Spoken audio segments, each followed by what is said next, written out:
Hi Stitchers, welcome to Tatreez Talk, where we share conversations about Palestinian embroidery. I'm Lina, here with my co-host Amani, chatting with talented embroiderers and artists, sharing their stories, inspirations, and the cultural significance behind their work. On today's episode, we are chatting with Mariam, a dental student, poet, writer, oud player, and Tatreez artist, all the hyphens. Welcome to Tatreez Talk, Mariam. Thank you. I'm really happy to have this chance to talk about embroidery with you. Amazing. So before we dive into the Tatreez talk of it all, can you start by sharing with our listeners a little bit about you and your family's connection to Palestine? Okay. First, Mariam Hamad al-Khatib, refugee from Palestine. It's my second time to be a refugee. First time I was in Ramla, my hometown, which is Qatra. It's located next to Ramla, and my grandpa is refugee from this area in 1994 when Israel attacked Palestine, and this is the first refugee that we have attacked. And my second refugee, that's I'm alone here in Egypt, and my family is still in Gaza, and it's the second time we becoming as a refugee. And we are Palestinian, originally from Palestine, living in Gaza Strip. My mother from Gaza Strip origins, my father from Ramla, and we didn't know anything about this area, but we belong to it by our embroidery or our teeth or our culture or something like this.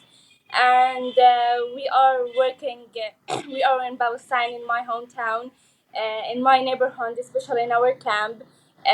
We living in a Nuseirat camp, that is in a camp for refugees that was are located from their area in 1994, and we always our hoods in Ramla, but now we are miss our hood in Gaza Strip and in Nuseirat camp again. And can you share with the listeners, how long have you been in Egypt? Because right now you are in Egypt. You were able to get out of Gaza. And how long have you been in Egypt now? Okay, I left Gaza in 6th March. That I have been just on 3 months. I'm alone here. My family is still there. I've been evacuated from Gaza because my university, I'm a dental student here, and I have my university. And since Al-Azhar University has bombed and destroyed in Gaza, I'm trying to have another university in another country, and I choose Egypt. And I left Gaza alone without my family, and my family is still there in Gaza. My father, my mother, my sisters, my brother still there, and I'm here alone. It's second time to be a refugee. I've been refugee in Gaza when we are left our homes in a Nuseirat camp when Israel attacked Nuseirat, and we went to Rafah. But now I'm outside Gaza for my story, and I'm here in Egypt, and my family is still there. Mariam, can you share a little bit with our listeners about what it's like to be a refugee in Egypt? Because I think people assume that as soon as they leave Gaza, they are in safety, but that is not exactly the story, right? Yeah. I want to share that the war, it's not that you are located in Gaza and we have a war or genocide. No, the war as the Gazans and the people from Palestine, that the war inside ourselves, that we bring the word inside our souls. Even now I'm in Egypt, I feel I'm living a war. When I listen the cars, when I listen the transports, when I listen the sky, when I see the children, I feel that they are rockets and everything is gonna be bombing. When I see the homes and the same homes, safe people, I see when they wanna destroy. As the Gazans, we live in the world inside ourselves. We can't wait that the rocket come to bomb us. No, we inside ourselves bomb. Even we are now, when we wanted to talk about ourselves, we said as a survivor from genocide survivor. That means we are trying to have a second type of death, because we are now like a dead body. All of Gaza's people like in a dead body. We lost everything. We lost our passion. We lost our life. We lost our dream. We lost our family. And even if you are trying to build a new life outside Gaza, or you want to wait this genocide to stop or something like that, in this time you are dying because of what you are seeing and what you are facing in our life. When I'm faced When I hear the helicopter here in Egypt, I shouting, "Oh, what is a helicopter not killing people? How that's go on?" When I see, when I hear the cars in the street, I'm becoming behind from my cupboards. I see, oh, I wanna behind from the rockets. Here is no rockets, but the wear inside our souls, and even I'm here alone. I can't do anything. Even I wanna help my family. I feel with my family. If I eat, my family they can't eat. If I can't drink, my family can't drink. If I can't work or go to my university, all of my friends, my sisters, they can't do anything, and you feel like a disabled person, and you just see, wow, how is our life is small behind just 1 kilometer far from Gaza. You have a life just 1 kilometer out of 6 hours on the road, just 6 hours, you have the life. Even 6 hours, you can die. It's like a transcription for your life. Yeah. Wow. I don't even have the words to kind of respond to that, but I can, I don't want to say I can understand, but what you're describing clearly is the trauma. And for us in the diaspora who were not there, but just seeing it, I think we can all say how affected we have been by it. So, that's us in the comfort of our homes, seeing it from behind a screen where we don't have to have those worries. And, it's clearly very different for somebody who did have to experience that and is still kind of dealing with that aftermath. So, I mean, thank you so much for sharing that. I know that's not hard. It's not easy, I should say, to experience, and it's definitely not easy to talk about it. But we need to have people who talk about it to share that. So thank you so much for doing that. And right now, your family, you said your family is still in Gaza. Is that correct? And are you in touch? Are you able to be in touch with them? What's the situation with your communication with them? Yes, my family they are located in Nuseirat camp. And today, today that I'm meeting with you, I'm trying from morning calling my family. There is no internet connection. There is no signal there, and I haven't called and chatting my mother. Even the situation in Nuseirat camp last month ago was so worse because there is an attack for the four soldiers, Israel soldiers, and were having an massacre there, and they bombed everything there, and the situation is really bad, and the famine and the starvation is coming again for the north of Gaza. And even if you didn't know, also we have a second starvation in south of Gaza. Even if they have food in south of Gaza, they didn't have enough money or enough requirement for their life, or they didn't have a safe place. We are dying because the famine, the starvation, the rockets. There is no safe place. My family, that Israel told them they are in safe area or something like that. There is a fake, and it's not. There is no words that saying it's in a safe area in Gaza Strip. From Beit Hanun to Rafah, there is nowhere is called safe area, and we are survived a lot, and we are suffering a lot about what is happening there. And I witnessed more than 115 days in there, and I've been located in Nuseirat camp, in Rafah, in Zawaida, and flew up from my houses because the bombing and the bomb rate, because I see the tanks and see the soldiers, the sound of rockets, and the wide operation that the soldiers coming in our houses or something like that. But the situation now is not stable, and it's not okay. And as you see, even if they are rockets, also rockets bombing, also they have nothing enough food, nothing enough to have their life. We said that more than 250 days they are stopped of the life. That's mean my sisters can't go to their school, and my I have a sister that here in her step in Tawjihi, and she's gonna to be in university. She stopped because there's no school, and she stopped her life. My small sisters in Gaza Strip, She's having a panic attack, that she has some diseases in her heart because she's becoming really afraid. My mother, she's trying to be fine. She's bake her sadness in the bread, and they trying to still in the life that they are living day by day. They're not living the life. They just living their day. When they are wake up and see they are in the life, they just living. Even though you don't know if they wanted to die or to live, it's not safe, and you feel I'm here always like an boiling, and I wanted to explode like a hurricane. That was happening. I can't chat with my family. I can't chat with my mother. I can't share small things, small details with my mother. Even if in my birthday they can't talk with me. Happy birthday, Mariam. Even if I make small, when I go to university, have a small details to tell my mother, to tell my family. They are not sharing this with me. They are not with me. Even when I'm eat, or I said, oh, my family, they can't eat that. Oh, my family can't drink that. Oh, my family can't live safe like that.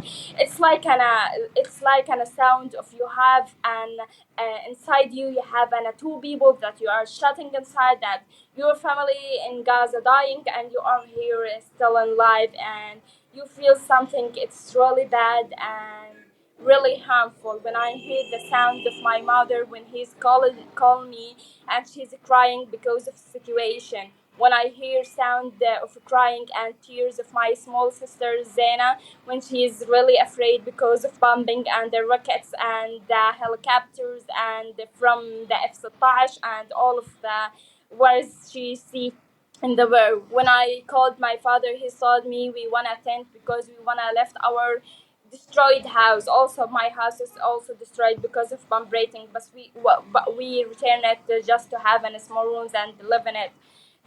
When I'm here, my brother he's told me we didn't have any eating. We can't drink, or we can't have any eat. When I'm calling my friends in north of Gaza, and they said to me, Mariam, we are hungry. Even we are hungry, we are thirsty, we wanna just to eat even a small thing. It sounds like it's not justice. No, I cannot imagine what they're going through, and I'm going to be keeping you and your family and everyone in Gaza in my prayers. And inshallah, this genocide ends, and we can go back to just to have a survival, you know. Mariam, do you have support in Egypt? Do you have like other family, extended family, or friends that you're able to just see and be together in Egypt? And no, rest of my family is still in Gaza. I'm here alone, and my older brother, he's an also doctor here in Egypt. He's 5 years old. Left Gaza, but we are alone. We don't have any support or knowing someone, because all of my family, or all of my neighborhoods, all of our relative and our relationships are in Gaza. Here we are alone. We can dealing with our life, but it sounds some difficult, and we have some opportunities, and we have something that we wanted to make it. It's really hard. It sounds really hard, but we can support each other. As a Gazans here in Egypt, we are in a small group. We're trying to talk with others, or if you have someone and a problem, to solve it or something like that. And the people who's sick, and the people who's patients, and they are evacuated from Gaza here in Egypt, we can help each other and see these people who's really need our help and our need and our support. We can support each other here.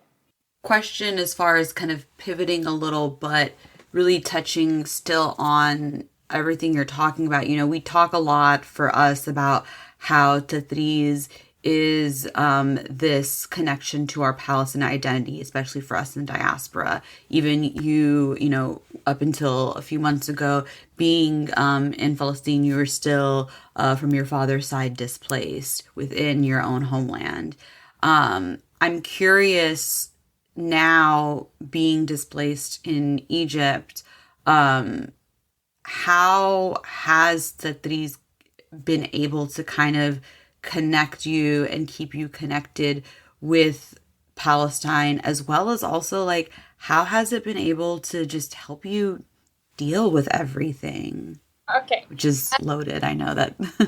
Yeah, as you see that when I'm talking with any people from outside or when I'm go to the streets to university, I always wear Tatreez. As you see that it's like a connection with me and my family, that all of people can know that you are from Palestine and you are from Gaza, and you have like, and I bring my identity. I bring that everyone can know that you are from Palestine, and I always feel that I'm Palestinian, that and I'm Gazans, and to show that I wear tatreez, I wear kufiyya, I speak an Gazans Arabic language that as we usually speak in Gaza. I eat like an Gazan eat. I deal like an Gazan deal. Tatreez is making me a connection, and always that tatreez in Palestine in Gaza we wear tatreez when we are celebrate something or when we have to have a traditional thing or something like that, and to show that how much we have an identity and a connection relationship from our history and our culture. Because even when you are showing to others you wearing tatreez, you are just and have a big proof and a big witness that you are Gazans, you are Palestinians, you have we have a big deal and a big issue and the right to show in the world that the Palestinians and Israel attack and what is happening, and we are where the history, we are where the traditions, we are where the Palestinian identity around the world. Even when you are wearing patries, that you are said all the world that Israel is stealing our land, Israel is stealing our tradition, Israel is stealing everything. Even they are stealing our embroidery or our wearing. It's just in a simple wearing. We can't be so hard to wear tatreez because it's on a tradition. We don't need to buy to put on a high salary to buy something of tatreez. We walk the when we was in Gaza and there's nowhere or something, when we are at afternoon with the sun, we making tatreez. Or when we have a group of family when we making tatreez, when we are celebrating henna wedding or something like that, we wearing tatreez. When we are in sadness, we wearing. When I go to university, always tatreez is showing our identity. It's become that it's just important thing to have tatreez. Even if you don't have something like or wearing tatreez, you have like a cover tatreez, you have a small bag tatreez, you have a small equate in your head tatreez. It's like, and we put tatreez in everything you can find tatreez. Even in my notebook, you can have a note of tatreez because it show more than that it's a tradition, because we make it, it's like our sign, and you are your sign that you are Palestinian, your sign, your history, your sign to that you are belong. And even here in Egypt, I can't feel that I belong to everything, and it's a big problem that you feel you can't feel belong. You can't feel you belong to this area. You belong to this people. You belong to this culture. You belong to this identity. When I wear tattoos, that I feel that I belong and I have history, I have country, I have my area, I have my traditions, I have my country. And when I walk in the streets, I feel like I'm really proud because that I have my country in my wearing. I show my country. I show how we are beautiful. I show how we are have something is really related to us and make us really beautiful.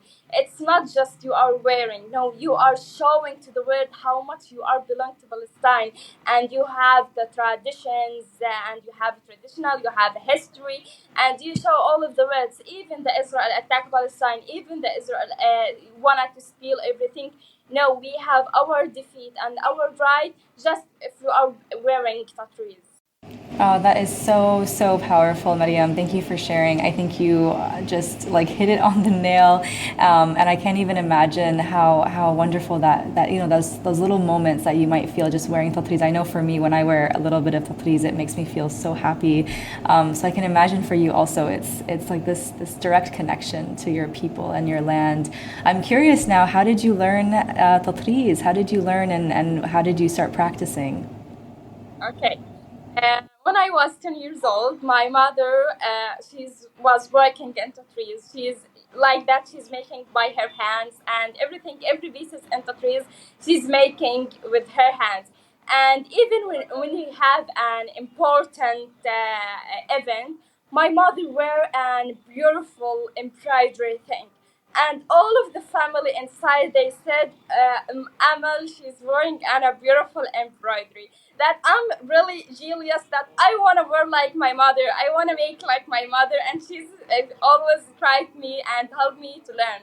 Just when I was just a kid with years old, and I have my hair, and just waking with the trees, and I'm trying.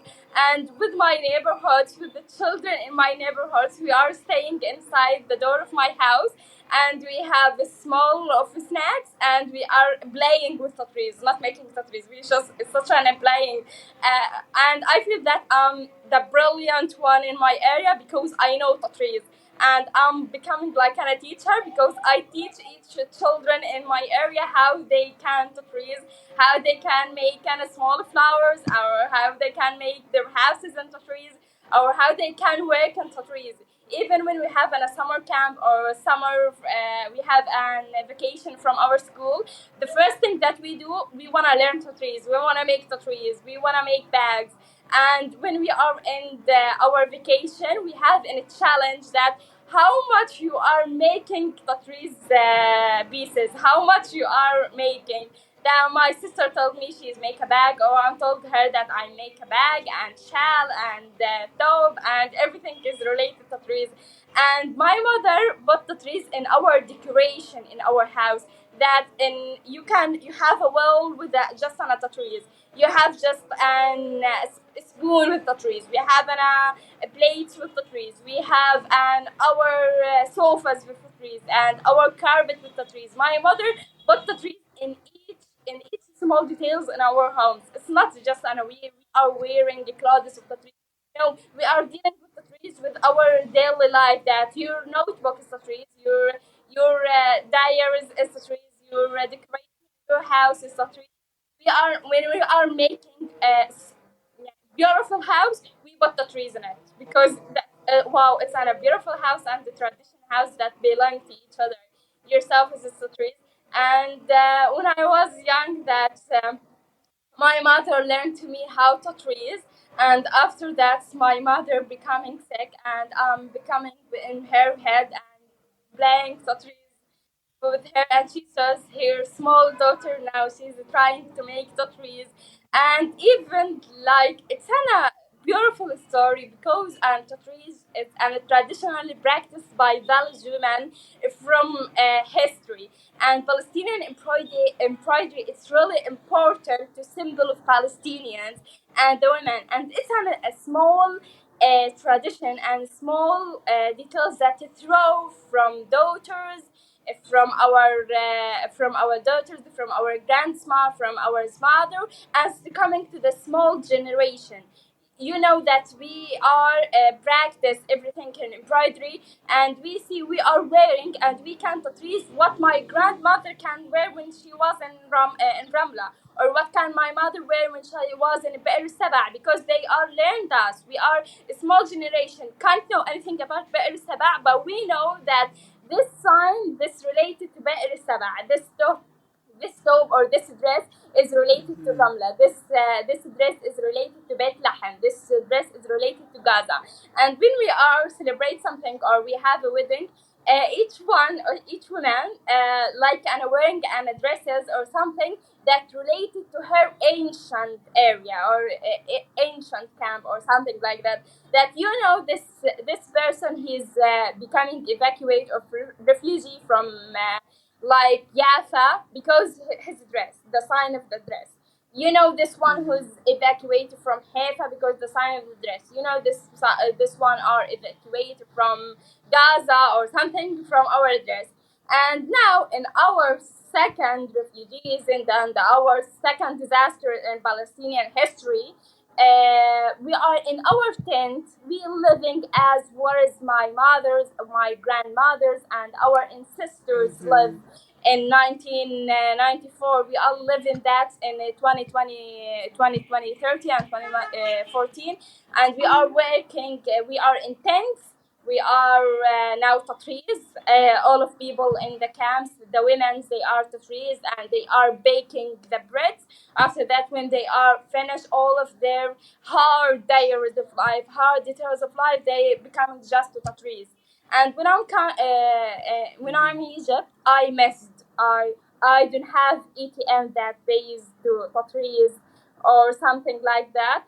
Becoming all of the neighbors had in Cairo, on all of the small cities in Cairo. I wanted something related to trees, and I found a small market that he told me he wanna give me an ATM and embroidery and nails or and خيط وإبر ATM for the trees, and I was really happy. It's like an celebrate. I wanna work here in the trees and to show and making a small thanks and touches here also. Yeah, I love that it's very much a family affair. But comment, it's like it was literally a everyday life for you too, which is really nice. And it reminds me of something we were talking about before we started recording. You had said like embroidery is an inheritance, which I love that. It really spoke to me. I would love to hear you kind of elaborate more on that, especially being a Palestinian from 48 too. Can you talk a little bit more about what you mean when you say embroidery Tatreez is an inheritance for us? Okay. What I mean that Israel now, it's not killing people. It's not having a big genocide in Gaza Strip or in Palestine in general. The Israel now, they wanna to steal our identity, their mind or their thoughts, how to steal us, and they wanna to destroy Al-Aqsa Mosque. And as the importance of the Al-Aqsa Mosque, the importance of the Tatreez, that they wanna to steal everything. Now in United Nation or something, and people when the fashion show, when they Israel witnessed this fashion show, they show Tatreez as their tradition. How they are stealing this tradition from Palestinian in the eyes of the world. How you can work with that or something like that. Because now we are not now defining, and we want to have rights just because we are dying of genocide, because they want to steal our blood, to steal our embroidery, to steal our tradition, to steal our history. It's not just a genocide. Even if genocide stopped, even this war stopped, the Israel is never stopped stealing us. Israel is never stopped to killing us. Israel is never stopped to kill each details that mention you are Palestine. You know that when Israel attacked Gaza, the first thing destroyed that the sign that welcome Gaza, because it's not there in their mind just to killing people. No, they wanted to kill everything related to history, everything related to our ancestor, everything that rise to we are the signs of our lands. We are have the duties of our lands, and everything that sign. We are the origin and the first and the only people who's lived in this land and have rights. They wanna kill everything that's related to this real. And we are not defending as Tatreez. It's not just an wearing or styling or something like that. We use Tatreez and make this Tatreez to show how much we are gathering and how much we are belong to our history. That when my mother, even my grandmother, that my grandmother Israel burned her in a Shifa hospital, and she's 94 years old, and she was disabled person. She have a dementia, Alzheimer, and she's 94 years old. She's becoming the 100 decades. That means she is older than the Israel country, fake country as they said, and they burned her in her bed behind the Shifa hospital. This my grandmother, even she's not teach me how I belong to the trees or how I know her. I when she's died, it's like just anyone die. But because my grandmother, she's taught me how to Tatreez. She's from Beir Saba. She taught me how the traditions food, the tradition wearing, tradition styling, tradition events, or tradition something in Be'er Saba. When she's dying, I wrote something that Israel killed a woman. She's older than the Israel fake country. And they killed the history. They not just burned the body of the women. How they are coming in their mind, they burned a body for a woman.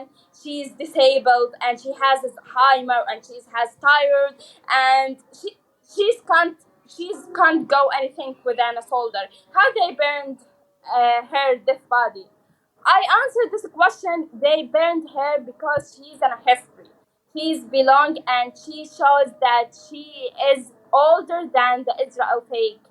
She's older than the Israel country. She's older than the Israel coming to Palestine. My grandmother, she's burned in 1914, and Israel coming to Palestine in 1948. That's mean that she's older than and she's know more than about them, about Palestine and about the traditionals and about history and about each details that belong in Palestine.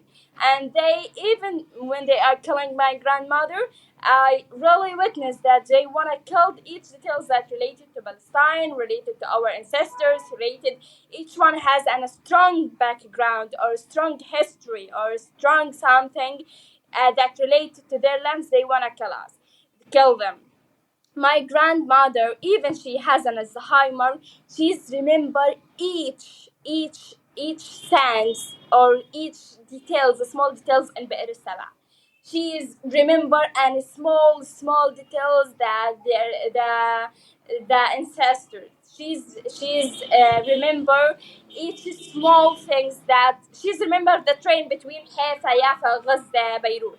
She is remember how Israel soldiers come in her land in 1994, and she is becoming evacuated from Be'er Saba.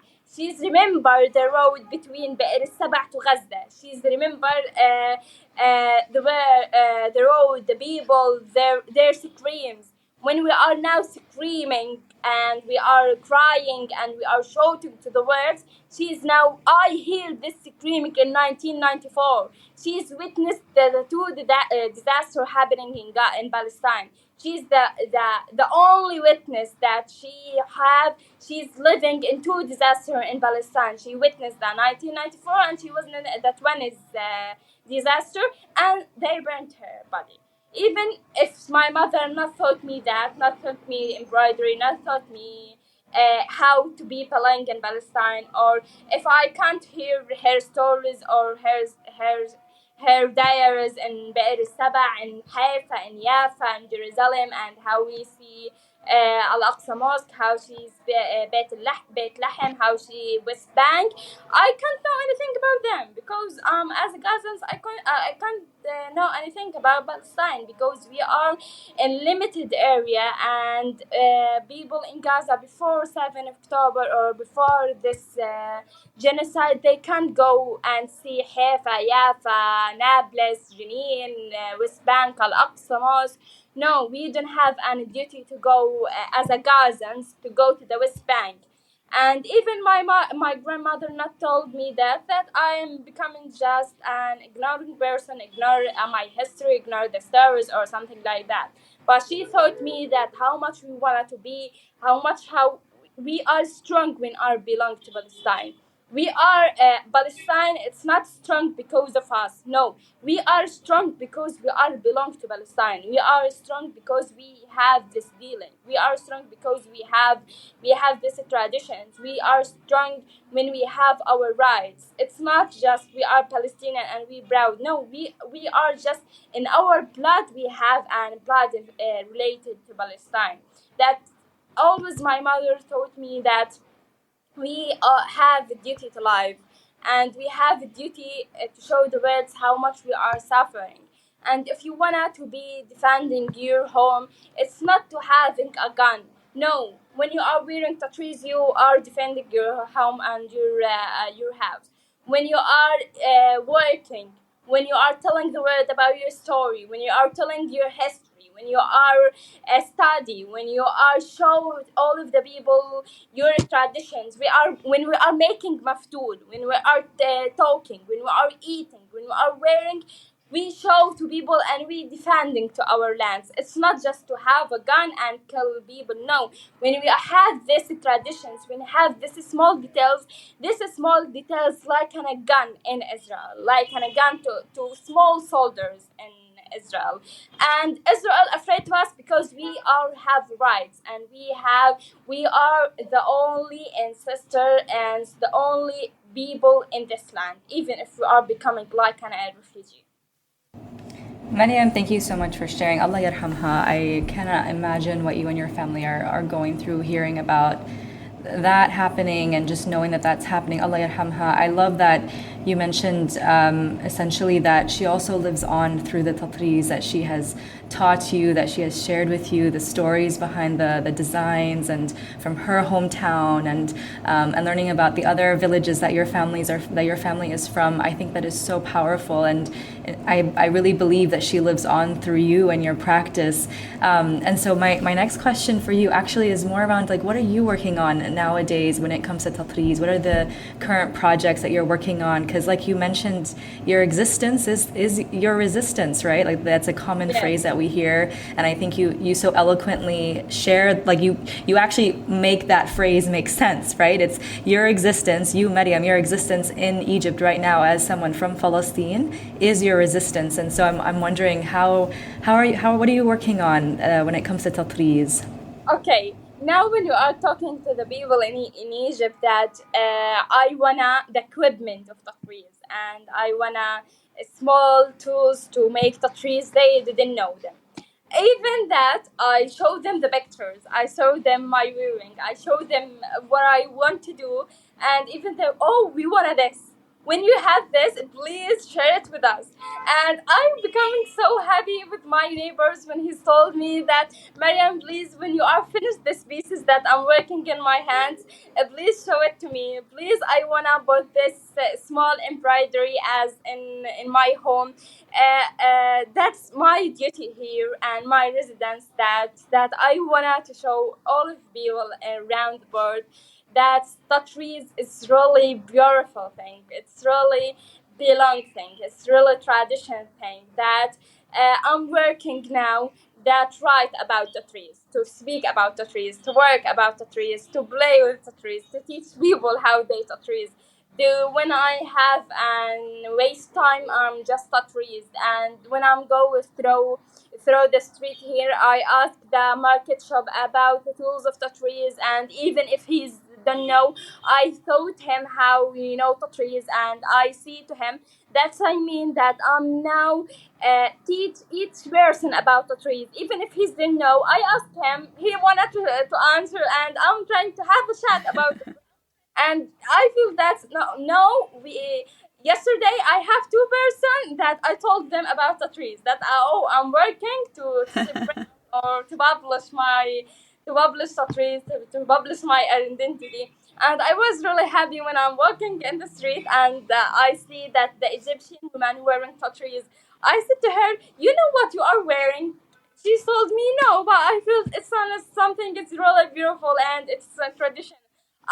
When I talk with her, I becoming a big chatting that telling her it's our history, and this is belong to Palestine, this is belong to Gaza, and this sign is related to Nablus, this sign related to Jenin, and we are working in each in ATM, and we are working in with an Eber, we are working with a small thing. Even I'm now searching that I wanna make a small attack of small people. They are working together into trees and buy and sell each thing into trees, that I wanna to publish this more in here and around the world. It's not here just in Egypt. I have a big relationship outside that I'm knowing you that, as I know you, that we want to talk about the trees when I talking with the people in Jordan, in USA, and California, in German, in France, in each located in the world. I told them about the trees. always I sent my picture in Tatreez. I put my picture in my in Tatreez. When I wanted to interview someone, I wear Tatreez, I wear kafiyeh. That they wanted to ask me what is this, and when they are asking, you are showing the history. You are answering the history. You are answering about the land and the details that you have here. I absolutely love that answer. That is like the best answer to this question. Like, I feel like your work is literally existing and representing Tatreez in every aspect and representing your Palestinian identity. It's great. And even just going back a little bit, you mentioned earlier how even in Gaza, even in the tents, when these women are stitching, they're stitching patterns and motifs from their ancestral lands. And I love that because it's just I feel like it perfectly encompasses what Tatreez is for us, as Palestinians especially. And it is this connection to our ancestors and to land. And even for me, like my mom's family is also from Ramle. And so for me, it's like it's land I have not been on, but I feel connected through my Tatreez and through the stories of my grandmother. So similar to your grandmother who shared stories with you, it's like, that's like the beautiful thing about being Palestinian, and really holding on and carrying those traditions. You are a culture keeper, and that's a really, really important role.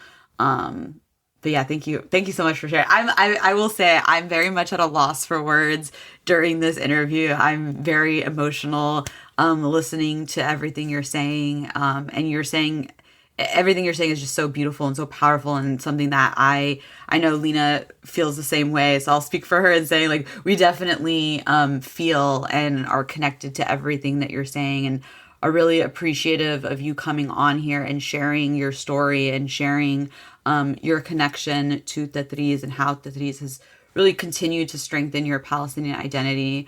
You've shared already so many like lessons that you've gained from Tatreez, but we usually like to ask people at the end of these episodes about the major life lessons that you have gained from Tatreez. So any other lessons that you want to share with us? Okay, Tatreez taught me how much we wanted to be patient, how much we are to separate our souls and to train our souls, that you wanna to training your soul for something. You wait to see something is really complete. The process to embroidery something or to make the trace for a dress is taking a long time, and maybe it will hurt your eyes or hurt your back, but I finish at least after 2 months of hard working, you see a beautiful dress and you feel wow, it's really wow, and you celebrate this, you feel like, and it's something really beautiful, and you have to wear yourself and to give yourself a surprise to finish this work. And Tatreez, it's taught our souls how much we wanna to be patient, how much we are to wanna be more understand and awareness about what we are doing inside our hands. And when we wanna waste your time, wasting your time, it's not in Tatreez, it's not wasting, it's an investing your time. You invest your time in Tatreez, and when you are taught something new, even when you are making an embroidery, if you have a book of shapes of embroidery, you thought that this sign, that the flowers shows that you are from Jaffa, that the shapes throw that you are from Haifa, from Gaza. And each when you are seeing shapes that's in a green and a brown color, you show that from West Bank is full of mountains, and the mountains color it's like an brown, and the Tatreez of all of people in West Bank, they are coloring the brown. And you see that how much is beautiful that we have a green color in each shape in Tatreez. That mean this green color is related to olives, and olives is a traditional trees and history trees of Palestine. And it's not just we are working in something in the trees. No, we remember everything, and we remember and the traditions of food, the traditions of areas. And when we are talking with about West Bank, we mention mountains, we mention the brown and the green color in the trees. When we are talking about Haifa, Yafa, Gaza, we are mentioning about the sea, and the colors have a blue color or something, a pinky or a light color, as the people mentioned. And always the most beautiful color in the trees, the red. When we wear red colors, that we see, oh, this red is related to our blood in Palestine, related to our history. That the process of the trees, it's taught you more that when you are finished, that your lessons, how to be patient, how to work, and it's not to be disappointment. It's not to give up and say, oh, I can't work if a trees, because it's and sometimes there is some shape. It's really difficult to make it in the item. When you are working it, that you are working hard, you are study hard. When you make entreprise, you study the shape, you study the color, you study everything related to the trees. That it's a process more than you have just dealing with something. And I was really sad when I buying something to trees. No, I wanted to work in it, or I wanna. It's not for buying. No, you have a smell. You have a smell thing when you are making things between your hands. Even there's our address that my grandmother working it, my aunts working it, my mother working it, and I'm working it, and my small sister working it. That's all of the family working this dress. That's seen all of family have a history, have a perfect relationship. My sister Zaina now, she's just 9 years old. Before I left Gaza, she told me, please Mariam, learn me Tatreez. And we are now outside their homes, and they intense. We are just working in Tatreez, me and her, and her, and not to harm herself, because it's just a tool that hurt you, or how to make a small and simple thing, and after that you can make a big and a hard shapes. That's if you are continue learning, continue develop yourself, continue working on yourself. It's just about how to invest yourself, how to teach yourself you are working in, or you have something. And between the 1994 and that one is, it's about 7 decades. 7 decades we are bring our history. 7 decades we are bring our shapes. 7 decades we are bring our traditions, our village, our knowledge, our ancestors, our nationality, our identity, our residence in between our ends. And still now, even you are in Gaza or outside Gaza, if you belong to Palestine, you have a big and right and duty to defeat of each stance in Palestine, because we belong in it. Mariam, thank you so much for joining us today. This has been, your energy is intoxicating, and it was such an honor to listen to your stories and to hear you talk about your relationship with Tatreez and your family. And again, like, I'll just repeat, I'm keeping your family in my dua. I hope that they are doing okay. I hope you're able to keep in constant communication with them. And inshallah, Gaza is liberated, and you will be able to return home to them as well. Before we let you go, how can people follow you and get in touch? And we will obviously put all of that information for people to access. Okay, they can follow me by my Instagram account, Mariam Hamad Khatib, also on my Facebook account. And I'm not just that an artist in Tatreez. I'm a writer about the history. I'm writing an article. I'm writing a book about poems in Palestine, the history, everything that related to Palestine. You can have in my page also. Amazing. Thank you so much, Mariam. We will link that to the show notes, and we will definitely be in touch with you. Thank you so much for sharing your story.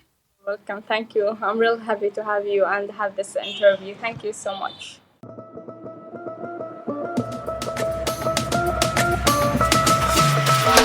Okay, that was it was just so powerful to hear everything that Mariam had to say and her sharing her story. I said it during the recording, but like I was very much at a loss for words and really couldn't articulate my thoughts properly because I was just very consumed emotionally by everything she was saying. And, you know, she literally, it's June now. It's the end of June. She got out of Gaza in March. Her family's still there. She still dealt with some, just, I can't even imagine the type of, like, situations that she was in while she was there. And she's still so persistent and so strong, which is like, I hate saying that because I know there's like this trope of like, oh, Palestinians always have to be strong and resilient and stuff, but it's just, I'm very much in awe of her, and her able to be, you know, sitting here with us and sharing her story so strongly, and then being so happy about being able to like just like teach people Tatreez, like even not even teaching people like how to Tatreez, but just like teaching people what Tatreez is.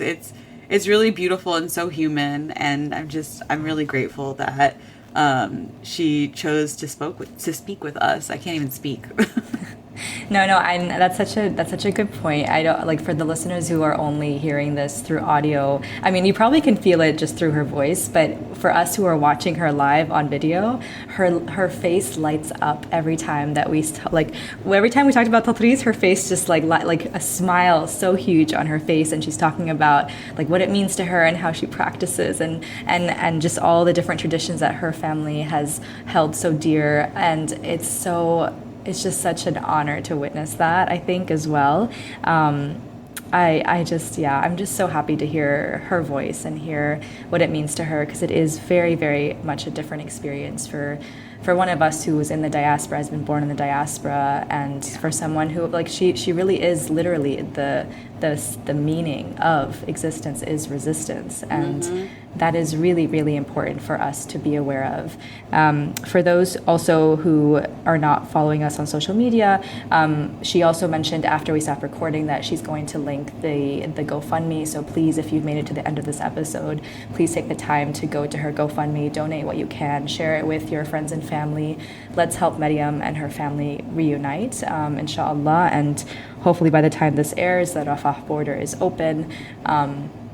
But just wanted to call that out as well before we end the episode. Yeah, definitely. Anything that we can do to help, I think, is very important. 100%. Thank you, listeners, so much for taking the time to be with us today on Tatreez Talk.